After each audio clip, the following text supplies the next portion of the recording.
अभी तो असली मंजिल पाना बाकी है, अभी तो इरादों का इम्तिहान बाकी है, अभी तो तौली है मुट्ठी भर ज़मीन, अभी तो तौली है मुट्ठी भर ज़मीन, अभी तो आसमान तौलना बाकी है। हाँ दोस्तों, अगर आप अपने इरादे में ठान लिए हैं कि आप अपनी मंजिल की तरफ पहुंचना चाहते हैं तो आपको कोई नहीं रोक सकता। वो कहते हैं ना, हाथों की लकीरें ऐसे नहीं बदलती, हाथों की लकीरें बदलना चाहते हैं तो मेहनत करनी पड़ेगी। आप थोड़ी सी मेहनत कीजिए, आप हाथों की लकीरें क्या, आप अपनी तकदीर की लकीरें बदल सकते हैं। तो दोस्तों, आज का हमारा टॉपिक क्या, आज हम अपने टॉपिक पर पहुँच जाते हैं इसी मोटिवेशन लाइन के साथ। तो आज का हमारा टॉपिक क्या है?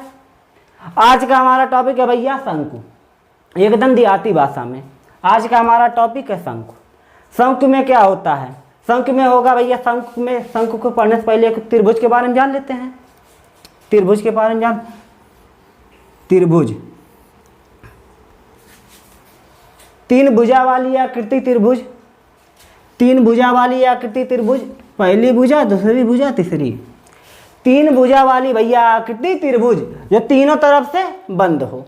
त्रिभुज, त्रिभुज में भैया एक होता है 90 डिग्री। समकोण त्रिभुज की बात करते बाटे, समकोण त्रिभुज की बात हम कर रहे हैं।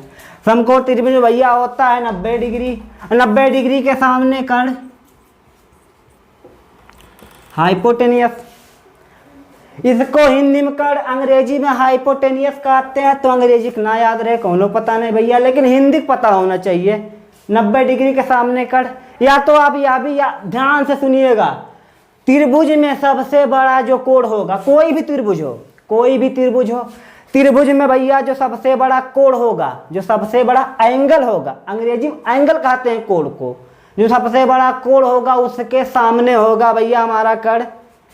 इसमें हमने मान लिया 90 डिग्री हमारा सबसे बड़ा कोण है भैया, 90 डिग्री सबसे बड़ा कोण है, तो 90 डिग्री के सामने कर्ण। अगर हम यहाँ थीटा मानते हैं, अगर हम यहाँ थीटा मानते भैया, मान लेते कौन एंगल, अगर यहाँ थीटा मानते हैं तो यहाँ लंब, अगर यहाँ थीटा मानते हैं तो यहाँ लंब। थीटा हम मान ले भैया यहाँ लंब है, यहाँ थीटा, तो यहाँ हो गया भैया लंब। लंब को अंग्रेजी में कहते हैं परपेंडिकुलर, परपेंडिकुलर। और जो शेष बचा कर्ण लंब, उसके बाद जो भुजा शेष बची वह हो गई आधार। सबसे बड़की भुजा कर्ण, थीटा के सामने वाली जो ये खड़ी वाली लाइन है वह हो गई लंब, शेष बचा आधार। अब आपको यह भी पता होगा पाइथागोरस प्रमेय से, कर्ण का वर्ग, कर्ण का वर्ग लंब के वर्ग तथा आधार के वर्ग के योगफल के बराबर होता है। भैया कर्ण का वर्ग, ये जो कर्ण का वर्ग है ना, इस लंब के वर्ग तथा आधार के वर्ग के योगफल के बराबर होगा। लंब का वर्ग करके आधार का वर्ग करके जोड़ दीजिए, जो निकल कर आएगा वह कर्ण होगा। मतलब क्या है, अगर यहाँ 3 है यहाँ 4 है तो यहाँ पर 5 होगा, यहाँ 3 है यहाँ 4 है तो यहाँ पर 5 हो गया। पाइथागोरस प्रमेय है, हिंदी में कहेंगे कर्ण का स्क्वायर बराबर लंब का स्क्वायर प्लस में आधार का स्क्वायर। ये तो हो गया। अंग्रेजी में लिखना चाहें, कर्ण को अंग्रेजी में हाइपोटेनियस कहते हैं, लंब को परपेंडिकुलर कहते हैं, आधार को बेस। ये हो गया हमारा। यह आपको हमने त्रिभुज क्यों बनाया, अभी काम आएगा। पाइथागोरस प्रमेय याद कर लीजिए भैया, त्रिकोणमिति में कहीं भी, क्षेत्रमिति में कहीं भी काम आ सकता है, इतना तो पता होना चाहिए आपको। 90 डिग्री सबसे बड़ी भुजा के सामने कर्ण, अगर थीटा यहाँ माने तो लंब यहाँ, अगर थीटा यहाँ माने तो लंब यहाँ, तो थीटा यहाँ मान लेते हैं तो लंब सामने, जो शेष बचा हुआ आधार। अब आपको इतना तो पता होगा कर्ण का वर्ग बाकी दोनों भुजाओं के वर्ग के योगफल के बराबर होता है। तो हमने कर्ण का वर्ग, बाकी दो भुजा बची, एक लंब बचा एक आधार, तो लंब का वर्ग प्लस में आधार का वर्ग हो गया ना हमारा क्या, ये हमारा हो गया समकोण त्रिभुज का पाइथागोरस प्रमेय। अब ये तो हो गया पाइथागोरस प्रमेय, पता चल गया भैया कर्ण का वर्ग आधार के वर्ग तथा लंब के वर्ग के योगफल के बराबर होता है। वृत्त के बारे में थोड़ा जान लेते हैं, क्योंकि शंकु में त्रिभुज भी मिलेगा, वृत्त भी मिलेगा। वृत्त, वृत्त एक गोल सी आकृति होती है, ये जो घेरा है ना इसको कहते हैं हम परिधि।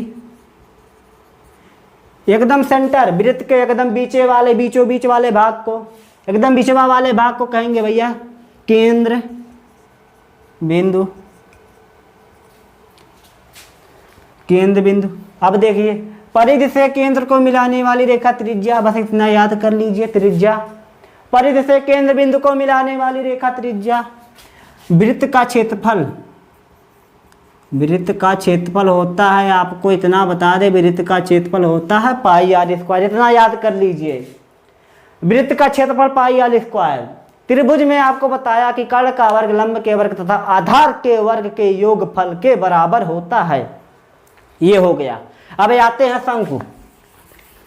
शंकु क्या होता है? त्रिभुज के बारे में जान लिए, वृत्त के बारे में जान लिए, जो जो त्रिभुज और वृत्त से आएंगे शंकु में उसके बारे में हम जान लिए। अब ध्यान से सुनिएगा भैया, मेलम गए होंगे या सर्कस में, जोकर की टोपी देखे हैं? जोकर की टोपी तीन कोण की ऐसी होती है ना, ऐसे तीन कोण की एक टोपी होती है भैया, नीचे वृत्त, ये नीचे गोल सा भाग होता है जो हम सर पे ऐसे पहनते हैं, टप से ऐसे करके पहन लेते हैं। तो नीचे वाला भाग भैया वृत्त हो गया, ऊपर एक नुकीला सा भाग, इसमें त्रिभुज भी हो गया, वृत्त भी हो गया। जोकर की टोपी, हैप्पी बर्थडे मनाते हैं, बर्थडे जो बर्थडे जो ने बच्चे का बर्थडे रहता भैया उसको एक टोपी पहना रहता है, उसी टोपी को, वही टोपी शंकु के आकार की होती है। नहीं पता? आइसक्रीम खाए हैं? आइसक्रीम, ये है आइसक्रीम।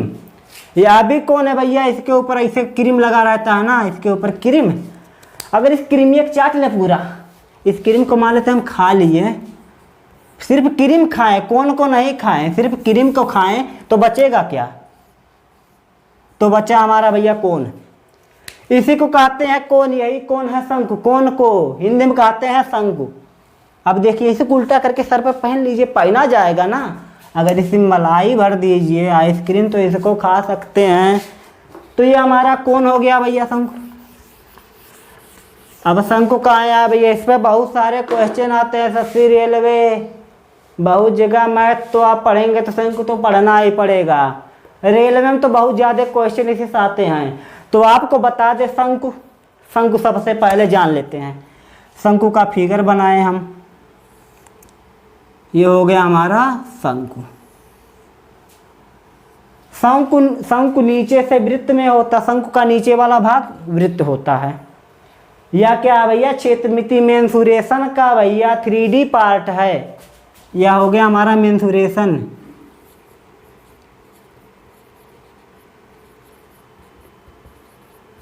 मेंसुरेशन में एक 2D होता है, 2D में आता है वृत्त, आता है त्रिभुज चतुर्भुज, जिसमें दो दिशाएं लंबाई और चौड़ाई हो, वह 2D में आएंगी।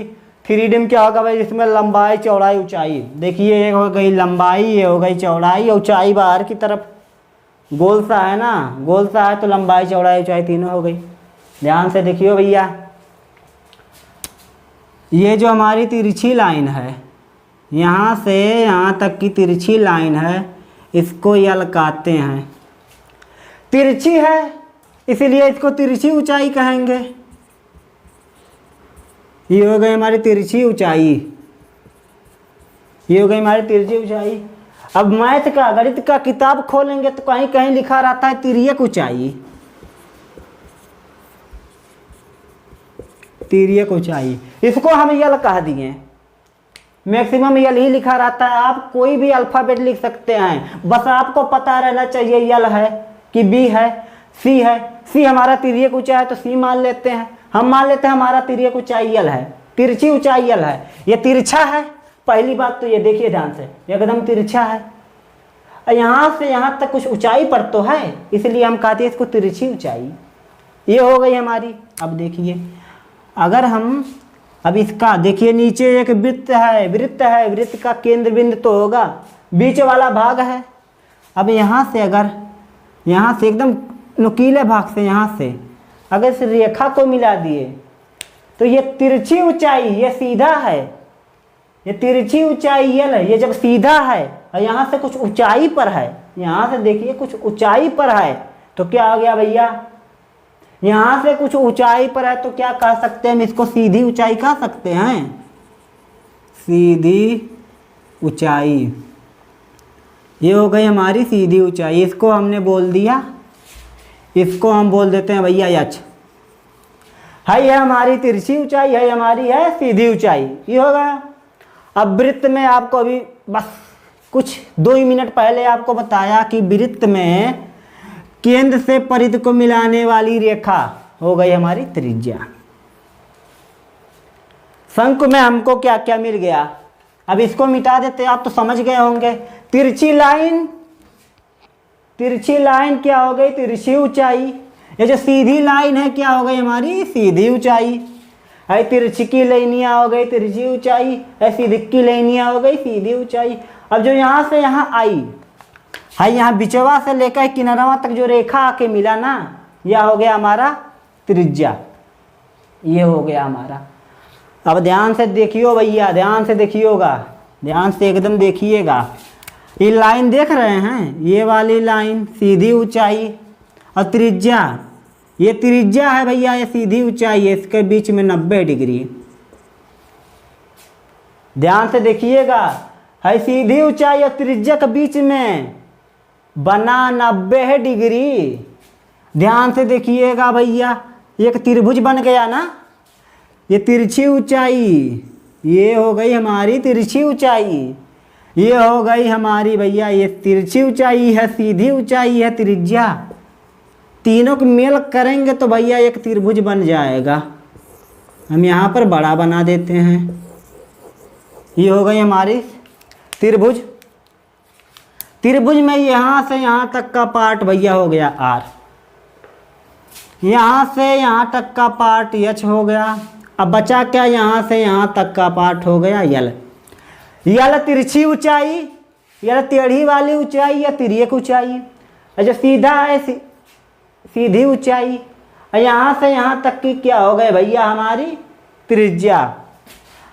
अब त्रिज्या और सीधी ऊंचाई के बीच में कोण बना 90 डिग्री, त्रिज्या और ऊंचाई के बीच में कोण बना 90 डिग्री। अब देखिए 90 डिग्री के सामने अभी आपको बताया त्रिभुज में सबसे बड़ा जो कोण होगा, ध्यान से सुनिएगा, त्रिभुज में जो सबसे बड़ा कोण होगा ना भैया, उसके सामने वाला जो कोण होगा वह होगा कर्ण, उसके सामने जो भुजा होगी वह कर्ण। सबसे बड़ी सबसे बड़े कोण के सामने जो भुजा होगी वह कर्ण। अगर हम थीटा यहाँ मानते हैं तो थीटा के सामने हो गया लंब, थीटा के सामने हो गया हमारा लंब, जो बचा वह आधार। अब ध्यान से देखियो भैया, कर्ण है यल, लंब है एच, आधार है आर। कर्ण यल लंब एच आधार। अगर हम यहाँ पर पाइथागोरस परिमेय लगा दे, पाइथागोरस परिमेय क्या होता है भैया, कर्ण का वर्ग बाकी दोनों भुजाओं के वर्ग के योगफल के बराबर होता है। कर्ण का वर्ग कर दिया, बाकी दो भुजा कौन बची भैया, एक बचा एच वाला। एच क्या है भैया, लंब है हमारा, लंब का वर्ग। और क्या बचा, आर है हमारा आधार, ये हो गया आधार का वर्ग। हो गया ना हमारा कर्ण। कर्ण का वर्ग, कर्ण का ये जो कर्ण का वर्ग है ना, लंब के वर्ग तथा आधार के वर्ग के योगफल के एकदम बराबर होगा। अब जब हम कर्ण को मान लिए यल, कर्ण है यल तो इसको लिख सकते हैं यल का स्क्वायर, और लंब है एच तो लंब को हम लिख सकते हैं एच का स्क्वायर। अब देखो आधार है आर तो इसको आर का स्क्वायर लिख सकते हैं। हमारा मिल गया पाइथागोरस परिमेय, पाइथागोरस परिमेय। अब इसको हटा देते हैं भैया, ये हो गया हमारा पाइथागोरस परिमेय। कर्ण का वर्ग आधार के वर्ग तथा कर्ण का वर्ग लंब के वर्ग तथा आधार के वर्ग के योगफल के बराबर होता है। अगर हम ये स्क्वायर हटाएंगे तो यह रूट में चढ़ जाएगा। आपको इतना तो मैथ आता ही होगा, जब हम ये वर्ग स्क्वायर हटाते हैं तो बराबर के साइड में जो संख्या होती है या अल्फ़ाबेट होते हैं वह रूट में चढ़ जाते हैं। तो यह हो गया एच का स्क्वायर प्लस में आर का स्क्वायर। अब देखिए, अब इसको हटा दें, अगर हम इसको मिटा दें, 90 डिग्री के सामने लंब, लंब क्या है 90 डिग्री सामने मतलब कड़, यह हमारी है तिर्यक ऊंचाई, तिर्यक ऊंचाई या फिर तिरछी ऊंचाई। फार्मूला मिल गया हमें यहीं से, हमको यहीं से एक फार्मूला मिल गया। फार्मूला क्या मिला भैया, अगर हमको शंकु दे दे, उसकी ऊंचाई आपको पता है और उसका आधार पता है। ऊंचाई पता है, आधार पता है, ऊंचाइयों पता है भैया, आधारों पता है। अब आपसे पूछ ले तिरछी ऊंचाई क्या होगी, तिरछी ऊंचाई क्या होगी, तो फार्मूला कौन सा लगाएंगे, यल बराबर लगा देंगे रूट में एच का स्क्वायर प्लस में आर का स्क्वायर। नहीं समझ में आया, ध्यान से देखिए क्वेश्चन इसी शंकु जल्दी से बनाइए। यहीं पर हम एक शंकु बना देते हैं। आपको कहा हम ऊंचाई भी पता हो, ऊंचाई को हम 3 मान लेते हैं और ये त्रिज्या मतलब कि आधार है, या आधार आपको पता है, मान लेते हैं इसको 4। आप ये बताइए तिर्यक ऊंचाई बताइए, यल बताइए क्या होगा। तो यल एच दिया है कितना, एच दिया है भैया 3 का स्क्वायर और आधार दिया भैया 4 का स्क्वायर। देखिए कितना होगा, 3 का 3 में गुना करेंगे, 3 तिरिक्का 9, 4 का 4 में 4 चौके 16, 16 9 हो गया 25, रूट 25 को बाहर निकालेंगे तो 5 आएगा, तो यल निकल कर आएगा 5।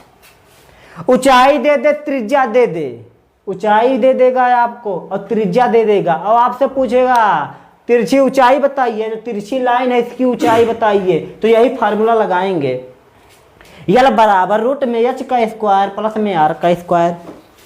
ये हो गया हमारा। अब फार्मूला का अगर आपको ये दे दे, अब देखिए इस फार्मूले को ऐसे भी तो लिख सकते हैं हम, एच का स्क्वायर प्लस में आर का स्क्वायर बराबर यल का स्क्वायर। इसी को उठा के इस साइड में H square plus R square को उठा के यहाँ रख दिया और यल को उठा के यहाँ पलट दिया।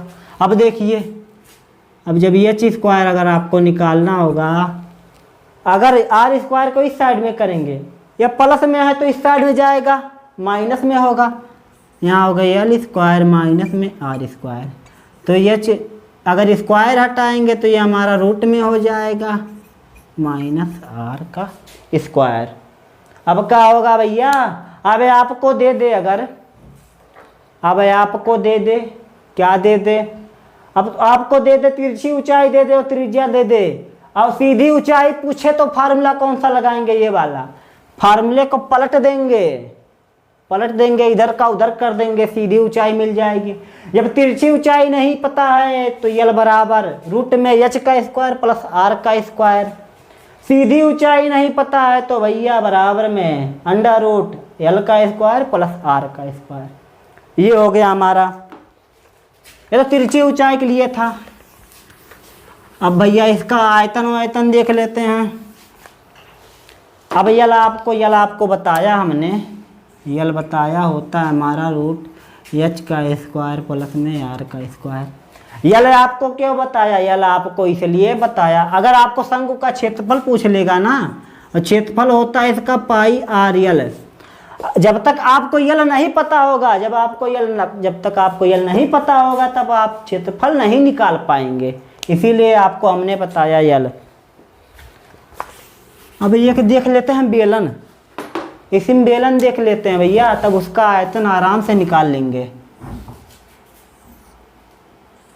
ये हो गया हमारा बेलन, रोटी बेलने वाला बेलन। ये हो गया हमारा बेलन। क्या होता है भैया, जिसका छतरी और पेंदा ऊपर वाला और नीचे वाला भाग समान हो। देखिए, जिसका छतरी और पेंदा समान हो, जिसका छतरी और पेंदा एक वृत्त हो, उसे हम कहेंगे बेलन।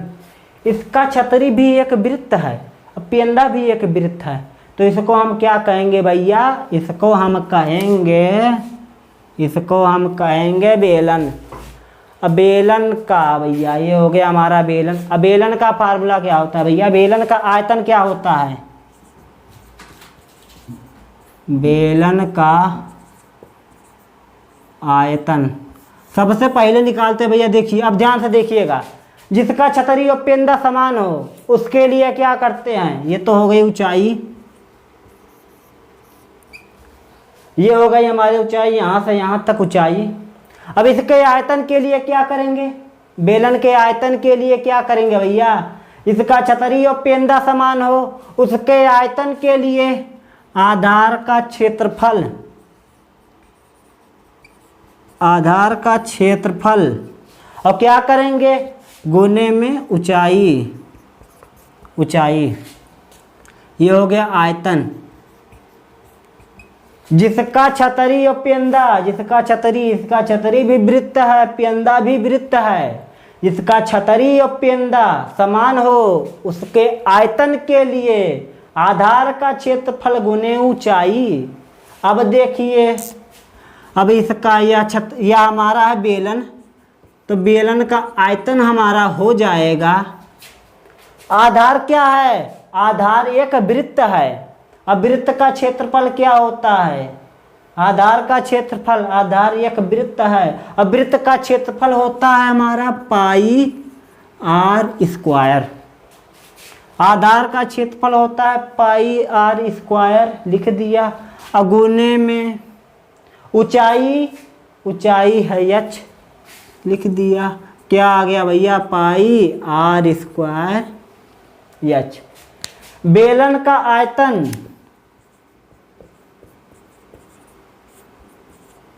बेलन का आयतन भैया आया कितना, पाई आर स्क्वायर एच। ये हो गया। अब मैं आपको बेलन क्यों बताया, आप ध्यान से देखिएगा भैया। ये तो हमारा बेलन का आयतन हो गया। अगर हम बेलन में शंकु बना लें, बेलन में शंकु बन जाएगा। देखिए कैसे, यह वृत्त है, अगर यहाँ से एकदम केंद्र से यहाँ एक रेखा खींच दे और यहाँ पर एक रेखा खींच दे, ये जो तिरछी रेखा है ना, इसको यहाँ पर मिला दिया और इसको यहाँ पर मिला दिया, इस कोने, इस कोने, तो हमारा एक शंकु बन गया, हमारा एक शंकु बन गया। और शंकु क्या होता है भैया, शंकु बेलन का एक तिहाई होता है, शंकु बेलन का एक तिहाई होता है। तो हम यहाँ पर लिख दे शंकु का आयतन निकालना है हमें, शंकु का आयतन। अगर शंकु का आयतन पूछ लेगा क्वेश्चन में तो भैया आपको फार्मूला पता ही नहीं होगा, तो कैसे करेंगे, तो क्या करेंगे, शंकु का फार्मूला पहले निकाल लेते हैं। शंकु का आयतन क्या होता है, बेलन का आयतन है पाई आर स्क्वायर एच। अब आपसे हमने अभी बोला कि शंकु बेलन का एक तिहाई होता है, मतलब कि 1/3, 1/3 शंकु बेलन का एक तिहाई होता है। 1/3 का इसी में गुना कर देना तो शंकु का आयतन आ जाएगा। मतलब क्या कि 3 से इसी में भाग दे दे, बेलन के आयतन में 3 से भाग दे दे, शंकु का आयतन निकल जाएगा। तो यहीं पर 1/3 का गुना कर दिया तो क्या हो गया भैया, 1/3 पाई आर स्क्वायर एच, शंकु का आयतन। यह क्यों बताया, आपसे अगर कोई पूछ ले, इसको सिद्ध करके बताए कि शंकु और बेलन का आयतन कितना, शंकु का आयतन बेलन के आयतन का 1/3 गुना होता है। कैसे, अब देखिए ध्यान से, इधर हम लिख दें बेलन, इधर लिख दें शंकु, लिख दें, सिद्ध कर रहे हैं। देखिए बेलन का आयतन होता है भैया pi r square h, pi r square h, ये हो गया। अब देखिए अनुपात लगा दे बीच में, अब देखिएगा ध्यान से। और शंकु का आयतन अभी निकाला 1/3 pi r square h, 1/3 pi r square h. बेलन का आयतन पाई आर स्क्वायर एच, शंकु का आयतन 1/3 पाई आर स्क्वायर एच। अब देखिए पाई आर स्क्वायर कट गया, इधर भी पाई आर स्क्वायर, इधर भी आपस में कट के मरे गए हैं। अब देखिए 3 को इधर कर दिया 3, अब देखिए ये हो गई हमारा एच, ये हो गया आर। अब देखिए अगर शंकु की त्रिज्या ऊंचाई समान है तो बेलन के और शंकु का अनुपात क्या होगा भैया, 3:1। त्रिज्या ऊंचाई अगर बराबर है तो बेलन और शंकु का अनुपात जो होगा, बेलन का होगा 3 और शंकु का 1, 3:1। बेलन का आयतन मतलब कि हमें तो मिल गया, ये हमें इतना मिल गया कि भैया क्या, शंकु का आयतन हमें मिल गया 1/3 पाई आर स्क्वायर एच। ये हो गया शंकु का आयतन। अब शंकु फिर से बनाना पड़ेगा, बना लेते हैं।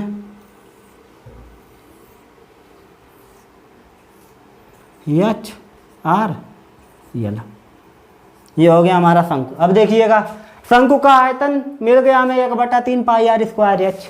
आर दे देगा, एच दे देगा, शंकु का आयतन पूछ लेगा, निकाल लेंगे। बहुत बढ़िया, बहुत बढ़िया। अगर पूछ ले शंकु का क्षेत्रफल, शंकु का क्षेत्रफल मतलब कि शंकु का वक्र पृष्ठ, शंकु के वक्र पृष्ठीय क्षेत्रफल, पृष्ठीय क्षेत्रफल। तो आपको बता दे भैया, शंकु का वक्र पृष्ठीय क्षेत्रफल मतलब ये जो पेंदा है उसको छोड़ देंगे, ये जो पेंदा है उसको छोड़ देंगे, और जो बचेगा ना उसको ऐड कर देंगे, गुना कर देंगे, पाई आर यल। ये हो गया हमारा शंकु के वक्र पृष्ठीय क्षेत्रफल, पाई आर यल। पेंदा एक वृत्त है उसको छोड़ दिया, बचा क्या, पाई आर यल। याद कर सकते हैं भैया, शंकु का वक्र पृष्ठीय क्षेत्रफल पाई आर यल। अब आपसे पूछ ले संपूर्ण पृष्ठीय क्षेत्रफल,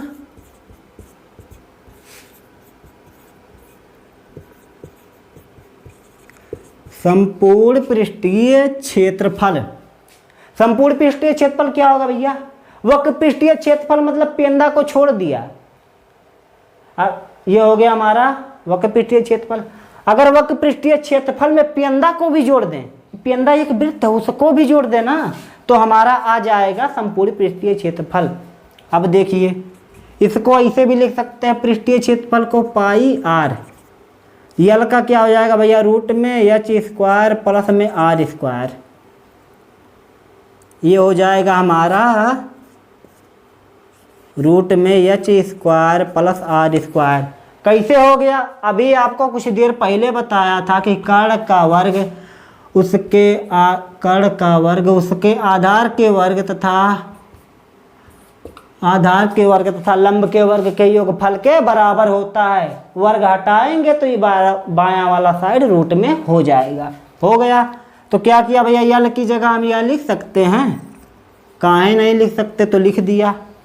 संपूर्ण पृष्ठीय क्षेत्रफल मतलब क्या, पाई आर में अगर इसको भी जोड़ दें, इस वृत्त को भी जोड़ दें, तो संपूर्ण पृष्ठीय क्षेत्रफल। अब देखिए पाई आर यल, आधार पेंदा क्या हमारा, पेंदा एक वृत्त है। अब वृत्त का क्षेत्रफल क्या होता है, वृत्त का क्षेत्रफल होता है पाई आर स्क्वायर। अब इसको सॉल्व कर लीजिए भैया, पाई आर अगर हम कॉमन ले लें, यहाँ 2 आर है, पाई आर कॉमन ले लेंगे तो क्या बचेगा भैया, 1 आर यहाँ बच जाएगा, तो यल प्लस आर, ये हो जाएगा संपूर्ण पृष्ठीय क्षेत्रफल। तो शंकु का आयतन क्या होगा भैया, 1/3 पाई आर स्क्वायर एच। शंकु का वक्र पृष्ठीय क्षेत्रफल मतलब पेंदा को छोड़ देंगे, जो बचेगा वह हो जाएगा वक्र पृष्ठ। तो वक्र पृष्ठीय क्षेत्रफल क्या हो जाएगा भैया, पाई आर यल, चाहे कह लीजिए, चाहे यह कह लीजिए कि पाई आर अंडर रूट में एच का स्क्वायर प्लस आर का स्क्वायर। असंपूर्ण पृष्ठीय क्षेत्रफल हो गया भैया हमारा पाई आर ब्रैकेट में यल प्लस आर। ये हो गया, इतना तो हमारा हो गया। अब आगे देख लेते हैं, ये तो शंकु है। अगर हम शंकु को यहीं से काट दें, अगर हम शंकु को यहाँ से काट दें, यहाँ से काट दें, तो हमारा क्या बन जाएगा भैया, अगर हम यहाँ से शंकु को काट दिए, अगर हम शंकु को काट देते हैं तो हमारा बन जाएगा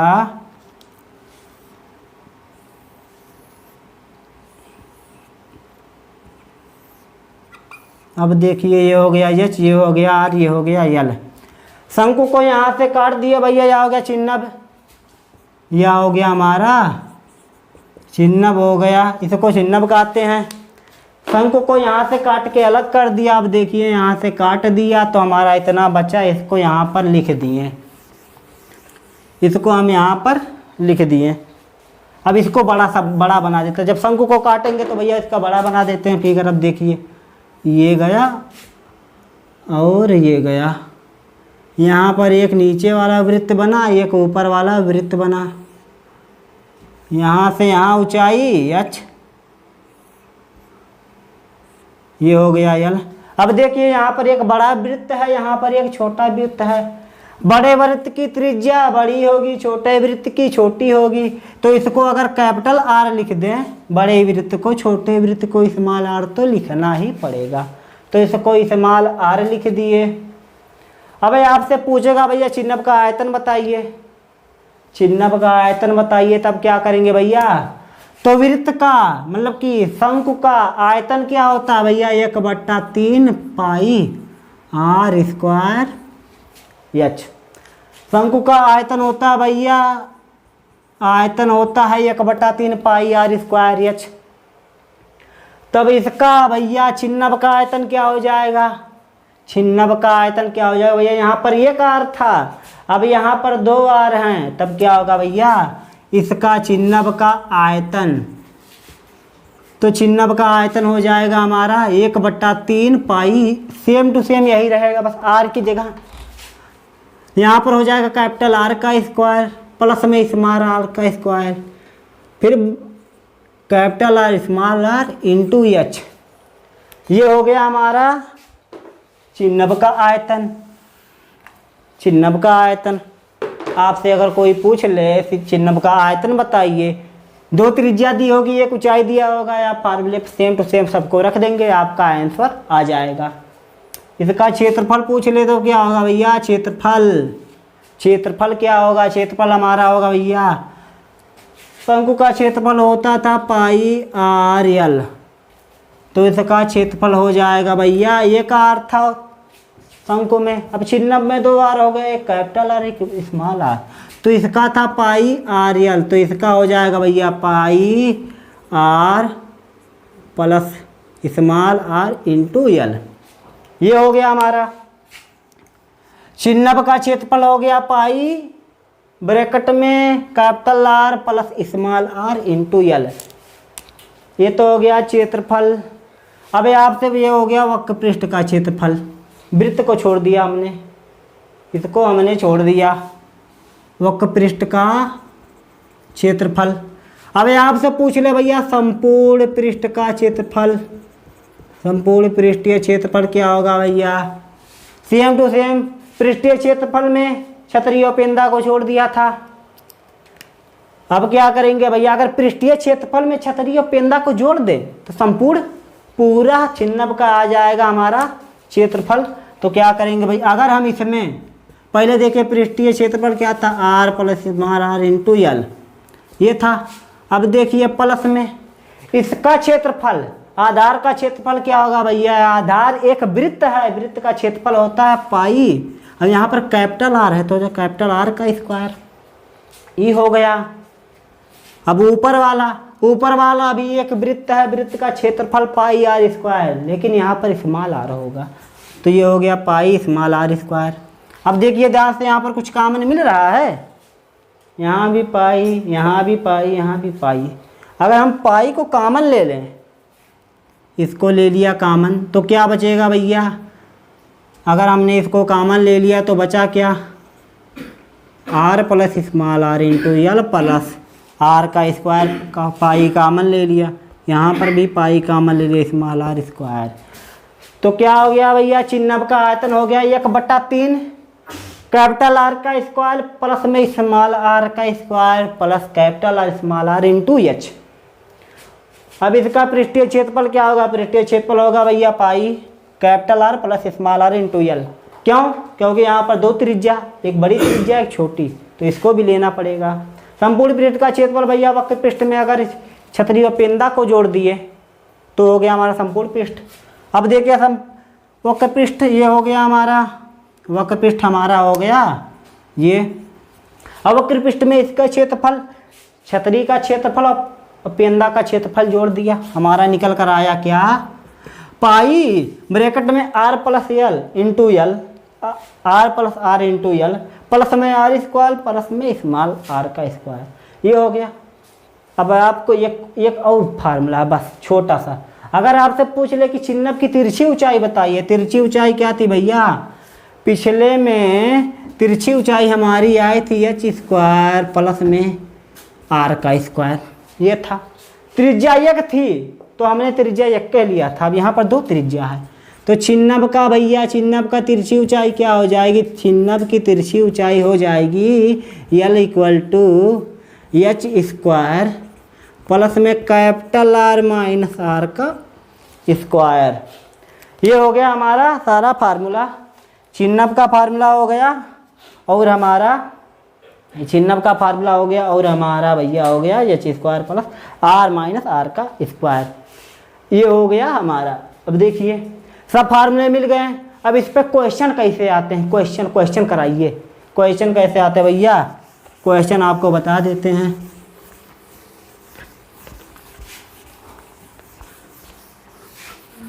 क्वेश्चन हम आपको बोलेंगे ऊपर आ जाएगा, क्वेश्चन आपको बोलेंगे ऊपर आ जाएगा। अब देखिए क्वेश्चन में क्या पूछेगा, क्वेश्चन में पूछेगा लोहे की उस चादर का क्षेत्रफल बताइए, लोहे की उस चादर का क्षेत्रफल क्या होगा जिससे 24 सेंटीमीटर ऊंचा, जिससे 24 सेंटीमीटर ऊंचा तथा 60 सेंटीमीटर आधार की त्रिज्या का शंकु बनाया जा सके।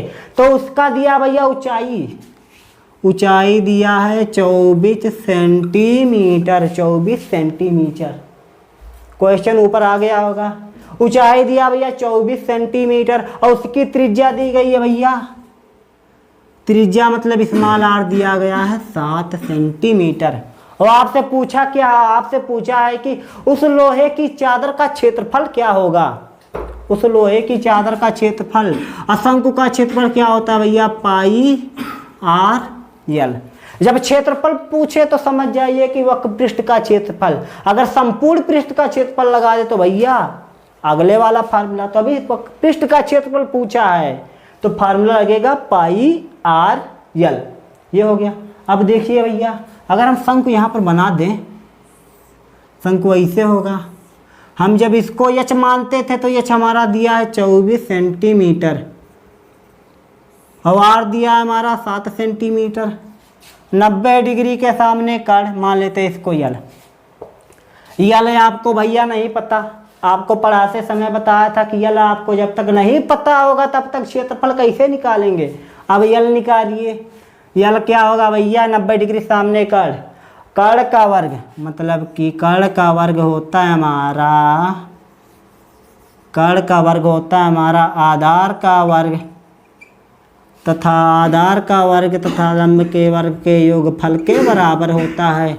रूट चढ़ा दीजिए भैया, रूट चढ़ा दीजिए। यहाँ का वर्ग हटाएंगे तो रूट चढ़ेगा, रूट चढ़ेगा तो क्या होगा भैया, 24 का गुना 24 में करेंगे, 24 का गुना 24 में करेंगे तो आएगा हमारा 576। 24 का गुना 24 में करेंगे आएगा 576। 7 49, अब इसको जोड़िए आएगा हमारा 625। अब 625 को रूट से निकालेंगे कितना होगा भैया, 625 मतलब 25 का गुना 25 में करेंगे, 25 का गुना 25 में करेंगे आएगा 625। तो 625 को रूट से बाहर निकालिएगा तो 25 आएगा भैया। 625 को रूट से बाहर निकालिए 625 आ गया। यल हमें मिल गया कितना, 25। आर हमें पता है 7, एच भी हमें पता है 24। अब क्या होता है भैया, क्षेत्रफल होता है हमारा, क्षेत्रफल होता है पाई आर यल। ये होता है हमारा क्षेत्रफल होता है पाई आर यल।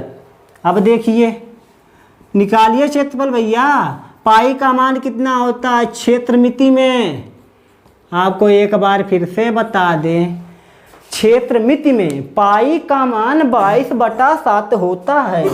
हमने लिख दिया आर 7 सेंटीमीटर, यल यह भी 24 सेंटीमीटर होगा, ये हमारा निकल कर आया 24 सेंटीमीटर। देखिए 7 से 7 कट गया, 24 नहीं 25 आया था। 625 का रूट बाहर निकालेंगे 25 आएगा, हमारा हो गया 25 सेंटीमीटर। 7 से 7 कट गया। अब देखिए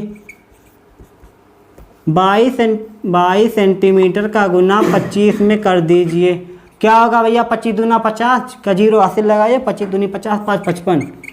22 का गुना जब 25 में करेंगे और सेंटीमीटर का गुना सेंटीमीटर में करेंगे तो सेंटीमीटर स्क्वायर हो जाएगा।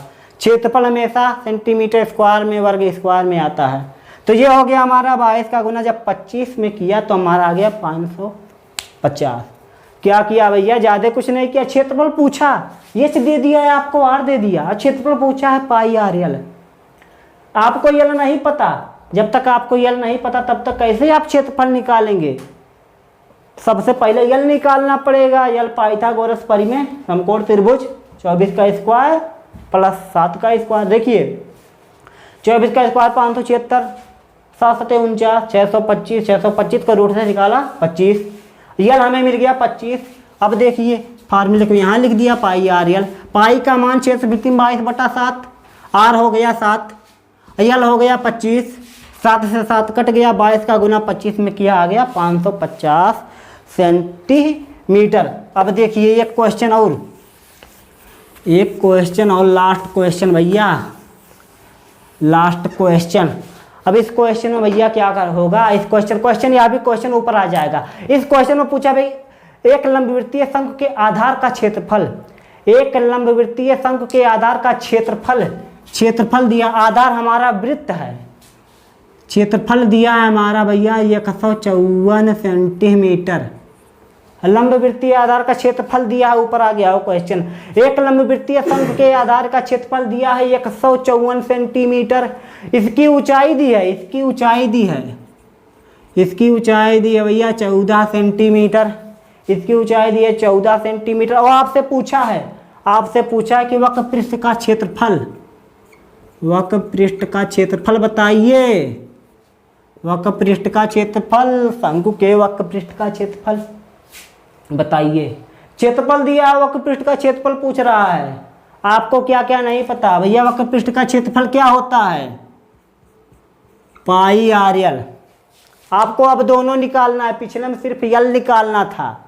अब कैसे करेंगे, 5 तक गिनते हैं, आप कर पाए तो करिए, नहीं तो हम बता रहे हैं 1 2 3 4 5। अब देखिए ध्यान से, क्षेत्रफल दिया है 154 सेंटीमीटर, ऊंचाई दिया है 14 सेंटीमीटर, और आपसे पूछा भैया वक्र पृष्ठ का क्षेत्रफल दिया है और क्षेत्रफल पूछ रहा है, कैसे करेंगे।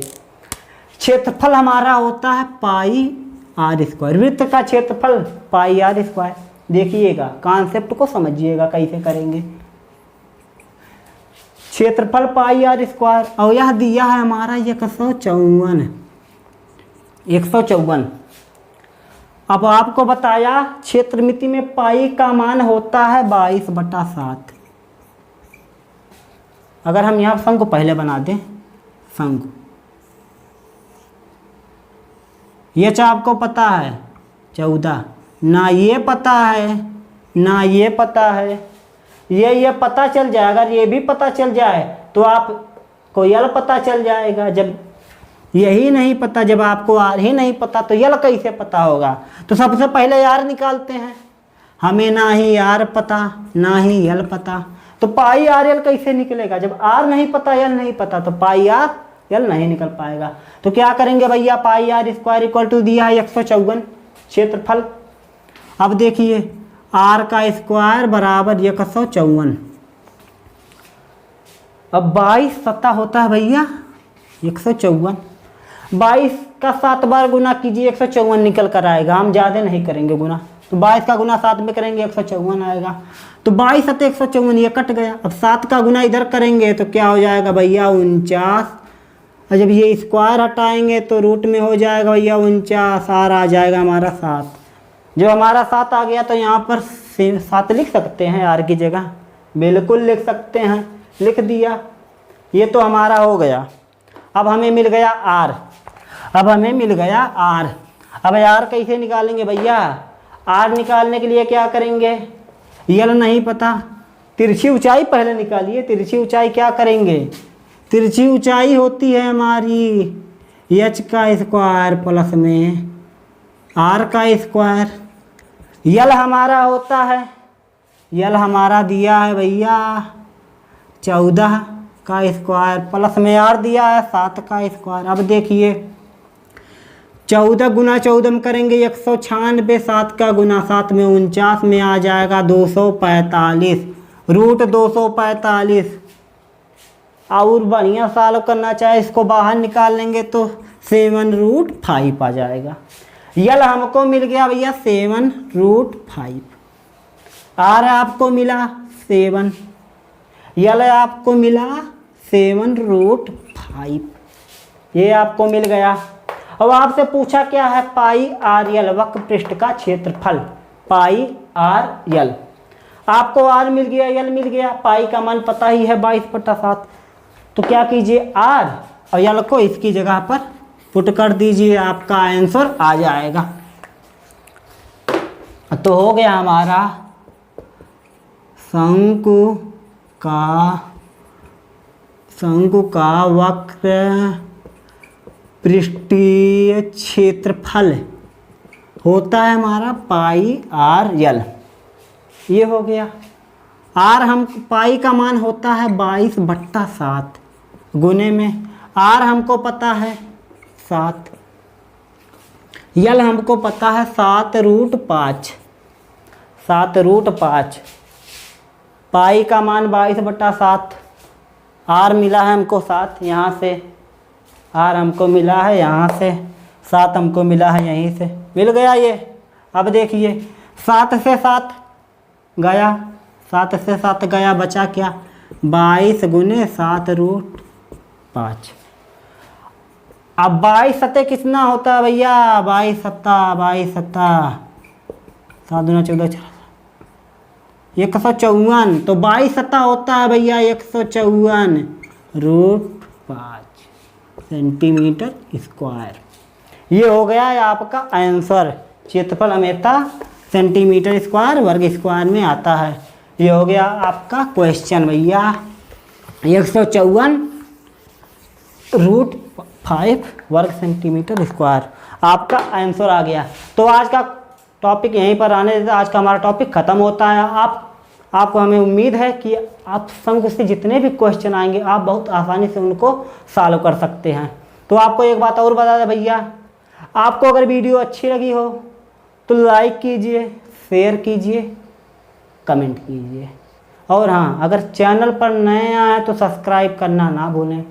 सब्सक्राइब कीजिए, बेल का आइकन प्रेस कीजिए, ऑल का ऑप्शन चुनिए, हंसते रहिए, खेलते रहिए, मुस्कुराते रहिए और मैथ को मज़े के साथ पढ़ते रहिए। अगली वीडियो में फिर मिलेंगे। Okay, goodbye, good night, best of luck.